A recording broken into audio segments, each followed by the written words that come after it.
Falsi contratti di affitto e fittizie dichiarazioni di disponibilità di terreni, in alcuni casi confiscati, per truffare l'Unione Europea e la Regione siciliana, chiedendo fondi pubblici per oltre €500.000. La Procura europea competente di questi reati ha concluso le indagini a carico di 9 persone riconducibili a ben 4 società agricole, a cui si contesta di avere ottenuto illegalmente fondi pubblici per oltre €500.000.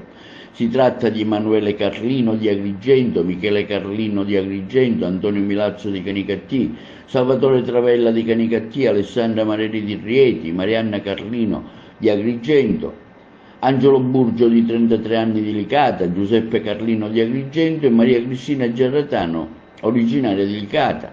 4 le società al centro dell'inchiesta amministrate dagli indagati, alla quale si contesta l'illecito amministrativo: la società agricola Terre di Agrigento, Sapori e Saperi Mediterranei, Profumi e Sapori di Sicilia e la Adamo, secondo quanto ipotizzato dal procuratore europeo delegato Amalia Luise, avrebbero sottoscritto false dichiarazioni relative a dei contratti di affitto e disponibilità di terreni per ottenere indebitamente fondi europei regionali per la coltivazione e le campagne agricole. I terreni di cui avrebbero dichiarato la disponibilità in alcuni casi erano stati già confiscati.